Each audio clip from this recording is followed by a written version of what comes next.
What if the stories we were told as children were never meant to soothe us, but to prepare us? What if the monster beneath the bed had once worn a name? In the heart of a burning forest, where the sky weeps smoke and the trees scream in crackling agony, a shape moves, slow, deliberate, through the ash. Its frame is small, frail like a lost child. But the way it walks is not human.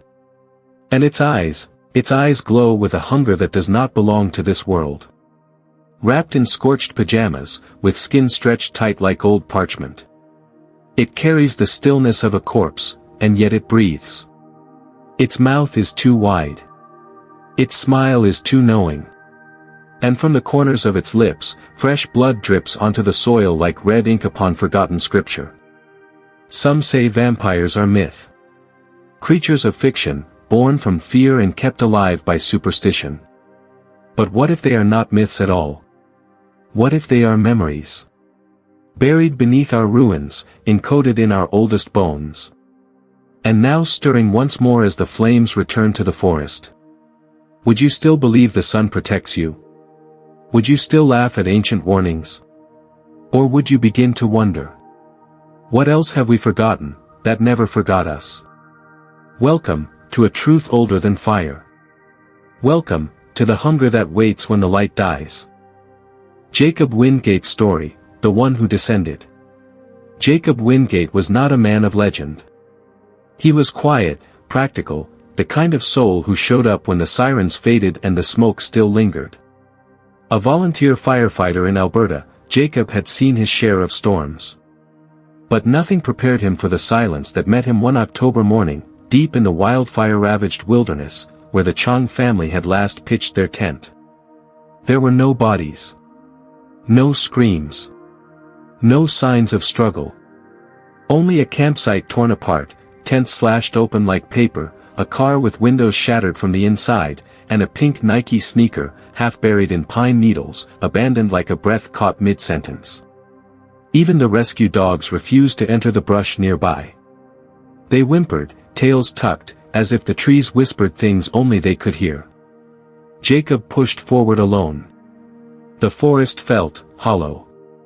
Like something had breathed it in and was now holding its breath. The sky above, though sunlit, seemed stained gray, as if the fire had scorched more than wood. Then he saw it. Not a cave, but a wound in the earth. A sloping hole framed by gnarled roots and moss-covered stone. He would later say it felt like being summoned. Flashlight trembling in hand, Jacob descended. The temperature dropped with every step. The air became thick, metallic, as though he were inhaling the memory of something ancient and angry. And then the light caught it. Carvings, etched into the stone walls. Petroglyphs of bison hunts, star rituals, and strange humanoid shapes with eyes like suns and limbs bent the wrong way. Among them, an offering sat, a leather satchel, cracked with age, containing a rusted compass, an empty canteen, a flintlock pistol, and a book bound in blackened hide. Its title burned into the cover. The Demon. But relics were not what awaited him at the bottom. That's where he saw her. A little girl, no older than 7. Her body sprawled across cold rock, limbs askew, neck twisted at an unnatural angle. Her skin was pale, waxy, lifeless, drained. On either side of her throat, twin punctures, precise, deliberate, impossibly clean. Jacob fell to his knees. He had no time to weep. From the far end of the cave, a sound stirred. A wet slurping, soft at first, then louder, like someone drinking from a hollow reed.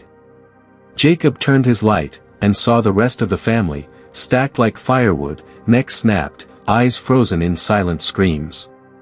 And crouched atop the father's body, something feeding. It moved like a child, but it was no child. Its limbs were thin, almost skeletal. Its skin, the color of dried parchment, cracked and flaking, clung to its bones like old leather. Its eyes were black pools with burning red pupils that pulsed like embers. When it looked up, blood glistened on its chin. When it smiled, it revealed teeth too sharp, too long, too deliberate. Then it spoke. Its voice was not raspy, but clear, calm, and oddly gentle. I am the past. You are the future. Jacob drew his emergency flare in blind panic and fired. The red light exploded across the chamber, but instead of recoiling, the thing caught it. In its bare hand. The flare hissed and burned in its palm, but it did not scream. It did not run. It smiled wider, and watched him. Jacob scrambled backward, crawling through the dust, fingers bleeding, lungs ragged. He burst out of the cave just as sunlight finally broke through the smoky veil overhead. But the creature did not follow.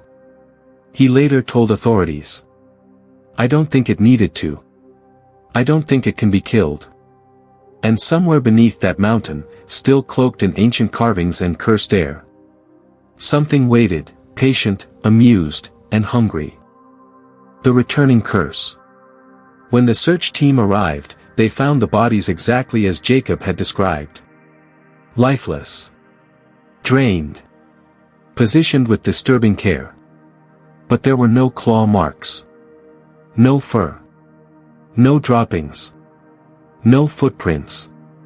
Nothing but silence, bloodless skin, and bite marks that should not have been possible.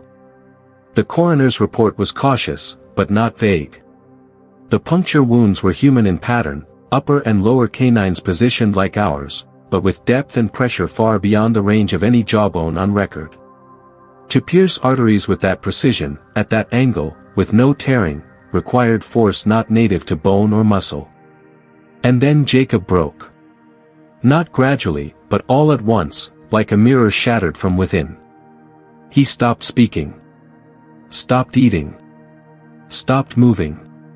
Medical professionals called it a psychogenic catatonia, a total shutdown of the mind in response to trauma. But trauma is a wound. This was a possession.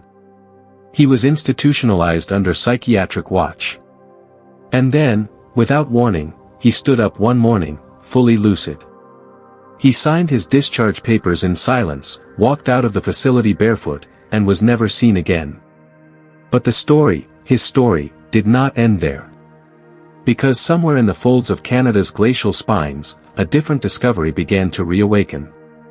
Nearly half a century earlier, in the same provincial park where Jacob had vanished, a team of geologists made an unassuming find, a sealed stone vault, buried at the base of the mountain, deep beneath a natural fault line. Its design didn't match indigenous patterns. Nor Roman. Nor Viking. Nor even Mayan. It belonged to nothing known. The coffin inside was made of layered stone and petrified wood, surrounded by fossilized flora that didn't belong to the region or the time period.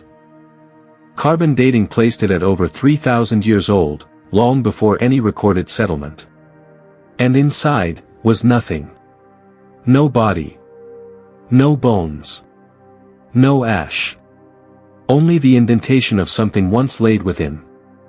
And a lingering, almost electric residue in the air, as if something powerful had once rested, and risen. Several of the researchers reported nausea, hallucinations, and strange dreams after entering the site. One vanished during a routine hike. Another was later found drowned in a nearby river, his head twisted completely backward. The find was quietly buried beneath bureaucratic cement. No papers published. No press releases. Just whispers. But decades later, when Jacob's encounter reached the right ears, someone made the connection. The carvings Jacob described inside the cave, the stone vault, the relics, the creature, they all matched what had been uncovered in 1979. And the implication was horrifying. That coffin had held the thing Jacob met. And now, it was loose. Or worse, it was never truly bound. We thought we buried a myth, one anonymous researcher later wrote. But what if myths are how the land remembers its predators? Some say Jacob vanished because of guilt. Others say he was taken. But those who read his recovered journals, ink smudged, pages waterlogged and torn, saw a darker possibility. He wrote. It doesn't just hide in caves. It is the cave. It is the wind. It is the breath of the earth when the fire goes out. And beneath that mountain, where root meets ruin, the curse is no longer sleeping. It is watching. The vampire is not a being, it is a presence. It would have been easier to call it a monster. A creature. A thing. To believe that Jacob had simply encountered a singular entity, a malformed predator born from ancient blood rites or lost tribal curses. But the truth unraveled quickly, and horrifyingly. Because as the investigators traced the events around the cave, around Gemini Lake, and around the ancient burial vault, they began to notice a pattern. The sightings didn't describe the same figure. Some said it wore the face of a little girl. Others saw a boy in a red hoodie. A gaunt monk. A woman with no mouth. A shadow crawling across the ceiling of a hospital ward. But their essence was always the same. The hunger. The silence. The smile. It was an anthropologist from the Sami region of northern Scandinavia who first proposed the idea. You're not looking for a creature. You're looking at a phenomenon. Not a vampire, but an ancient intelligence, a parasite older than death. Not alive. Not dead. Not spirit. Not flesh. But something in between. Something that passes through bodies like wine through trees. Wearing them like masks, moving from host to host, era to era, never aging, never fading. It doesn't eat to survive. It feeds to remain remembered. Every whisper. Every sighting. Every drawing. Strengthens it. It is not tethered to time or decay. It doesn't need blood in the way a beast does. It drinks essence, memory, awareness, perception. What it cannot kill, it infects. What it cannot infect, it haunts. And as Jacob once scrawled, fevered, on the back of a water-stained page. It doesn't need to walk. It is the shadow beneath the trees. It doesn't need to speak. It's already in your thoughts. One phrase repeated, across reports, across journals, across dream accounts, like a sacred curse spoken by the earth itself. I am the land. I am the wind. I am the forest. All of this is mine. Not a boast. A reminder of territory, of dominion, of a hunger that predates humanity. It does not wear a crown, yet it rules. It does not need worship, yet it demands submission. And those who trespass, even with innocent curiosity, are marked. That's why it doesn't always kill. It sometimes lets you go. Because carrying the memory is worse. You become its echo. Its messenger. Its prophet. And so, the vampire of ancient lore is not a figure with fangs in the night. It is the night itself. A will buried deep in the bones of the earth. A thirst without form. A mind without face. And it waits, not in coffins. But in forgotten caves, wind-stirred leaves. And in the final flicker of firelight before darkness returns. The legend of Little Crow, the returned dead. Long before roads scarred the land, before nations carved borders across the wilderness, the Blackfoot people spoke of a child who should not have returned. His name was Little Crow, son of a revered war chief, struck down in battle before his 8th summer. His death was mourned with fire and drum. But grief, when twisted by desperation, does not always obey the laws of nature. The chief, unwilling to bury his only heir, turned to a solitary figure who lived beyond the edge of the known forest, a shaman named Stands Alone, feared even among his own people. What followed was never meant to be remembered. On the 7th night, under the flickering breath of the northern lights, they carried Little Crow's body to a stone circle hidden deep in the foothills, a medicine will older than any tribe. There, they performed a forbidden rite, calling not to the gods of their ancestors, but to something older, unnamed in language, but known in bone. And the child returned. But he did not come back alone. When he opened his eyes, they were not his. His pupils burned crimson beneath obsidian black. His body convulsed. His stomach swelled unnaturally, not with breath, but with blood. He spoke, but the voice was not a child's. It echoed like wine through stone, a sound too large for the throat it used. I am older than men.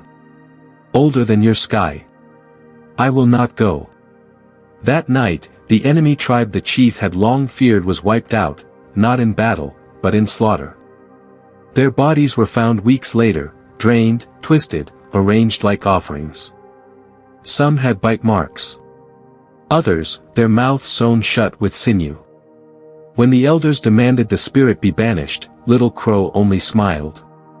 Then he vanished into the wilderness, swallowed by the same forest that had once buried him. Centuries passed. The world changed.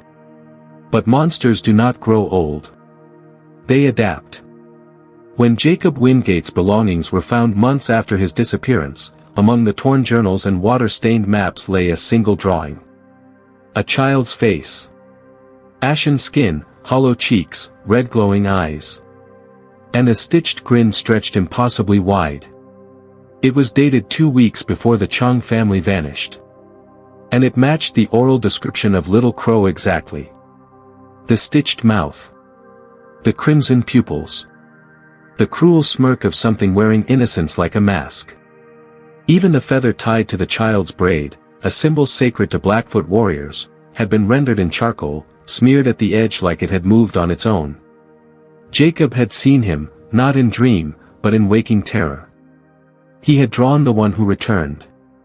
What does it mean when a myth bleeds into modernity? When a sketch matches a legend never written down, only whispered between generations?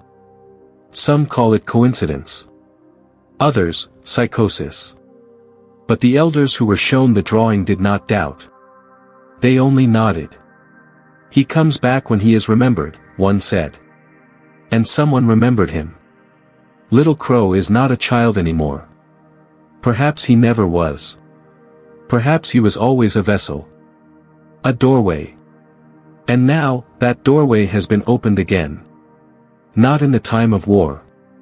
But in the time of forgetting. And those who forget the old names may find them etched into their dreams. Whispered from the mouths of children. Or scratched into the bark of a tree that shouldn't be bleeding. New witness, the Gemini Lake incident. They were just kids, barely out of high school, chasing summer thrills around the fog-veiled edges of Gemini Lake. The fire warnings had been lifted, and the pine forest that framed the water stood quiet, like a chapel waiting for prayer, or for something far older to awaken. Among them, a boy named Dylan found it first. Buried in the sand beneath a crumbling pine, a talisman of bone, feather, and sinew, what he thought was some native dreamcatcher thing. He took it, joked about curses, and tied it to his backpack.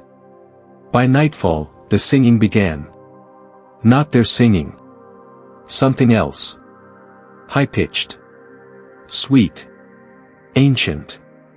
It echoed across the water like wind whistling through bone flutes. That's when the dog, Logan's husky, bolted into the woods. What came back was silence. And then the trees started to bleed.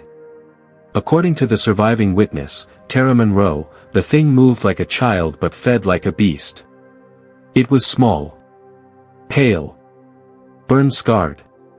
Its face looked, almost human. Almost familiar.